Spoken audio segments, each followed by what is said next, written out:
काफ़ी मेहनत की है यार, मतलब ये आसान सीरीज़ नहीं था। बहुत खून पसीने का काम था, तब जाके हमने ये कंप्लीट किया ये सीरीज़। देशभक्ति है, काफ़ी युवा लोग जो हैं, जो बच्चे हैं, वो देख के मोटिवेट होंगे। कमांडर कर्ण सक्सेना में काफ़ी एक्शन था। जब मैं शुरुआती दौर पे ही मेरे दोनों शोल्डर में चोट लग गए थे। पेन किलर्स पे था, डॉक्टर्स के पास जाता था छुप-छुप के, ताकि एक्शन डायरेक्टर को पता ना चले, डायरेक्टर को पता ना चले। एज़ एन एक्टर मैंने रामायण दिल से किया और एक्सप्लोर कर लिया था वो। तो मुझे लगा कि एक और अगर ऐसा कुछ करूँगा तब आप टाइपकास्ट हो जाते हो। एक्चुअली बहुत कम लोगों को पता है, अब तो मैं इंटरव्यूज़ में बोल सकता हूँ। हम जब एक्शन सीक्वेंस कर रहे थे, ये पहले बात तो ये है कि कमांडर कर्ण सक्सेना में काफ़ी एक्शन था। जब मैं शुरुआती दौर पे ही मेरे दोनों शोल्डर में चोट लग गए थे और मैंने ये बात किसी को बताई नहीं, क्योंकि मुझे ऐसा लगा कि अगर मैं सेट पे बताऊँगा तो वो एक्शन सीक्वेंस कम कर देंगे और मैं बिल्कुल नहीं चाहता था। तो पेन किलर्स पे था, डॉक्टर्स के पास जाता था छुप-छुप के, ताकि एक्शन डायरेक्टर को पता ना चले, डायरेक्टर को पता ना चले। और आप जो भी एक्शन देख रहे हो, वो सब मैंने स्टंट परफॉर्म किया है विदाउट केबल, क्योंकि जो बीटीएस में भी आप देखोगे, और वो सारे बहुत ही पेन था मेरे दोनों शोल्डर्स में। लेकिन जज़्बा था, कमांडर वाली फीलिंग थी और वो मैंने किया। अब जाके मैं डॉक्टर के पास आराम से जाता हूँ, तो अपने शोल्डर को ठीक कर रहा हूँ। वेल मेरे डैड का सपना था कि मैं फ़ौज में ही जाऊँ। मुझे भी कहीं न कहीं झुकाव था फ़ौज में, लेकिन बचपन में एक्टिंग का बहुत बड़ा कीड़ा था कि एक्टर बनना है, और फाइनली एक्टर बन गया। लेकिन उसके बनने के बाद मेरा ये सपना था कि देश के लिए कुछ ना कुछ करता रहूँ। और हमारी फ़िल्में, हमारी जो सीरीज़ होती हैं, वो काफ़ी मोटिवेट करती हैं समाज को। आप एक चीज़ अच्छा करो तो लोग उसको फ़ॉलो करने की कोशिश करते हैं। तो क्यों ना इसी ज़रिए से मैं देश की सेवा कर सकूँ। जब कमांडर का किरदार आया तो मेरे डैड को बहुत खुशी हुई। डैड ने कहा कि मैं बचपन में बहुत बदमाशियाँ की हैं, लेकिन ये जो चीज़ है, ये मुझे प्राउड फ़ील कराता है। तो आई थिंक ये बहुत बड़ी बात है, एक फ़ौजी डैड के मुँह से ये बात ऐसे निकले। और आपको बताते हुए मुझे बहुत खुशी होगी कि इसमें ट्रेनिंग में मेरे डैड ने मुझे सपोर्ट किया है। उन्होंने मुझे ट्रेनिंग दी कमांडर की, जो कि मैंने वीडियो बीटीएस जो है उसका वो डाला भी है। तो ये एक बहुत ही प्राउड फीलिंग थी। अगर मैं फ़ौज में होता उस वक़्त, तो मैं डैड और मैं साथ में ही फ़ौज में होते। लेकिन ये मौका मिला नहीं, लेकिन इस ज़रिए कम से कम कमांडर कर्ण सक्सेना के ज़रिए डैड ने मुझे ट्रेनिंग दी, और ये मुझे लगता है पहली बार ही ऐसा कुछ कुछ इंडस्ट्री में हुआ। मेरा बेसिकली मेरे कैरेक्टर का नाम नासिर है, और वो भी एक देशभक्त है। लेकिन उसमें और करण सक्सेना में फ़र्क ये है कि उसकी एक ईवल स्ट्रीक है, और वो भी अपने देश के लिए कुछ भी कर सकता है। लेकिन वो जो कुछ भी कर सकता है, वो उसका लेवल थोड़ा वो ईवल है जो शायद करण सक्सेना कभी नहीं करेगा। तो वो जो ईवलनेस है, वो जो एक जो मेनेसिंग ब्रैकेट आता है किसी इंसान का, जो उसमें नासिर है, वो कूट कूट के उसमें है। But at the same time, जैसे गुरमीत ने कहा कि शो मासी है, और मासी होने के बावजूद जो इस शो का स्क्रीन प्ले है, वो मेरे लिए बहुत मायने रखता है एज एन ऑडियंस। अगर मैं शो को देखूं, क्योंकि जब आप स्क्रिप्ट पढ़ते हैं तो ये बहुत ज़बरदस्त स्क्रीन प्ले है इस पूरी सीरीज़ का।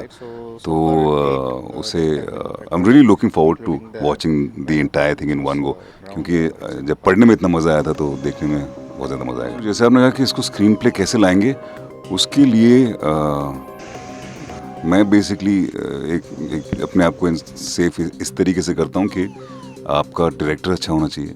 जो हमारे डायरेक्टर हैं जतिन वागले, उनकी बॉडी ऑफ वर्क बहुत माइंड ब्लोइंग है। उन्हें हर किस्म की चीज़ें कर रखी हैं, और इस वाले जॉनर में तो वो बहुत ज़बरदस्त है। और हमारे जो प्रोड्यूसर्स हैं की लाइट के, वो जो रन एंड गन होता है उसमें वो माहिर है। और हॉटस्टार जैसा OTT है, जो मतलब मैं उस दिन मैं गुरमीत को पता था, मैं मैच देख रहा था जिसमें इंडिया था भी नहीं, तो 4 करोड़ लोग तो उस टाइम देख रहे थे। तो तो जहाँ आपकी किसी चैलेंज या मेहनत की बात है, तो वो मेरे ख्याल से लास्ट के क्लाइमेक्स का सीक्वेंस था, उसमें मेरी थोड़ी बहुत हुई, ज़्यादा हुई। देखिए, पहले तो दिल से आपको समझना होता है, आपको दिल से मानना पड़ता है कि आप लोगों की मदद करें आगे बढ़कर। मैंने बचपन से यही सीखा है अपने डैड से कि जब भी किसी को आप तकलीफ़ में देखो तो उसको मदद ज़रूर करना है। आपके हाथ में जितनी भी क्षमता है। तो उस दिन ऐसे ही मैं किसी एक मीटिंग के लिए जा रहा था, मैंने देखा एक इंसान को ऐसे रोड पे। और सबसे अच्छी बात है कि मुंबई की कि यहाँ पे लोग बहुत सपोर्टिव होते हैं, पुलिस बहुत अच्छी है जो तुरंत रेस्क्यू के लिए आती है। सब लोग आ गए थे और उसको सबसे पहले कुछ पॉइंट्स होते हैं जो आपको समझने चाहिए किसी प्यार कब देना है। अगर वो ब्रीदिंग नहीं कर रहा है, पल्स ठीक से नहीं चल रहा है, तब आपको समझ आना चाहिए कि वो हार्ट का प्रॉब्लम है और आपको सीपीआर परफॉर्म करना होता है। तो तुरंत मुझे उसी वक्त लगा, क्योंकि लोग बहुत कुछ कर रहे थे, मदद करने की कोशिश कर रहे थे, लेकिन सही टेक्निक या किसी को पता नहीं था। तो मैंने तुरंत गाड़ी से रोड पे, मुझे याद है मैं ऑलमोस्ट मैंने जंप किया, रोड भागते हुए क्रॉस किया, मैंने उसको हेल्प करने की कोशिश की। और ऐसे एक दफ़ा नहीं, मैं करता आया हूँ। देखिए, इस बारे में मैं काफ़ी बात नहीं करता हूँ, क्योंकि मेरा ये मानना है कि आप जो भी करो अपनी चाहिए। वो वीडियो वायरल हो गया, लोगों ने रिकॉर्ड कर लिया, जो भी है। लेकिन कभी कभी ऐसा भी होता है कि बहुत दफ़ा ऐसे लोग आते हैं मेरे पास और बोलते हैं कि आपने हमें मोटिवेट किया। तो एक एक्टर जब ऐसा करता है तो बहुत लोग बोलते हैं शो ऑफ कर रहा है, लेकिन ऐसा है कि बहुत लोग आपसे मोटिवेट भी होते हैं।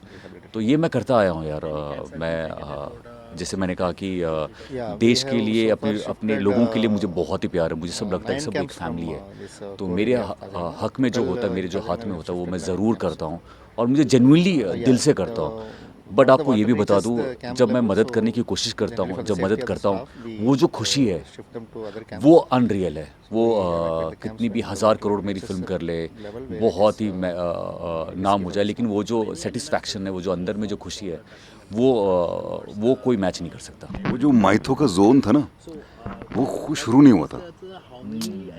वो ये नहीं हुआ था कि माइथो ही चला जा रहा है या हिस्टोरिकली चला जा रहा है। वो उस टाइम शुरू नहीं हुआ था। वो एक वाहिद अकेला कोई शो आता था और 90% फैमिली शोज होते थे, तो एक आता था। फिर कुछ एक साल के बाद एक शो आएगा, तो वो उस टाइम का ज़माना है। तो उस टाइम आई थिंक मेरे ख्याल से टाइप कास्ट होना मुश्किल होता। अब उसके बाद एक जोन आया था, तो I would call that zone the Swastik era. वो बाद में आया था। जब मैंने स्टार्ट किया था तब ऑडियंस भी बहुत मैच्योर थी। ऑडियंस को पता था कि एक एक्टर परफॉर्म कर रहा है। बट आपको बता दूं, जब मैं रामायण कर रहा था तो एक्चुअली मैं 24 साल का था कुछ, और लोग मेरे पाँव छूने आते थे और मुझे गिफ्ट्स में 501 रुपये, 101 रुपये चढ़ावा जो होता है उनकी तरफ से मिलता था। तो ये जब मैंने देखा तो पहले तो मुझे समझ नहीं आया, फिर मुझे समझ आया कि जो आस्था है भगवान के प्रति, तो लोगों में वो एक आपको भगवान ही मानने लगते हैं। तो एज एन एक्टर कभी कभी ऐसा होता है कि आपको अलग अलग किरदार भी करने हैं। तो मेरे लिए एक्चुअली बहुत चैलेंजिंग था क्योंकि रामायण के बाद मुझे एक्चुअली ऐसे किरदार ही ऑफ़र होते थे। और एज एन एक्टर मैंने रामायण दिल से किया और एक्सप्लोर कर लिया था वो। तो मुझे लगा कि एक और अगर ऐसा कुछ करूँगा, तब आप टाइप कास्ट हो जाते हो। तब एक्चुअली आपको टाइप कास्ट करती भी आपकी इंडस्ट्री के जो प्रोड्यूसर डायरेक्टर आपको वो उसमें देखते हैं, तो वो आपको उसी के रूप में कुछ देखते हैं। तो एक्चुअली मेरे लिए 1 साल उसके बाद, रामायण के बाद काम नहीं था। मुझे बैठना पड़ा, मुझे और देवीना को, क्योंकि हम एक्चुअली जो भी ऑफर्स आ रहे थे हम वो मना कर रहे थे। क्योंकि अगर एक और हम वैसा कुछ किरदार मतलब कुछ कॉस्ट्यूम करते तो हम शायद टाइप कास्ट हो जाते। बट लकीली हमने जो इंतज़ार किया वो ठीक हुआ। उसके बाद कुछ ऐसी सीरीज़ करने का मौका मिला, सीरियल, जिसमें मैं एक्चुअली गुरमीत जो था वो दिखा और लोगों को पसंद आया। एंड फिर उसके बाद जो भी काम किया यार, लकी था कि ऐसे किरदार मेरे सामने आए और मैंने दिल से काम करने की कोशिश की। इतने डायलॉग बाजी है हमारे सीरीज़ में, बापू मैं तेरा घर तक आऊँगा।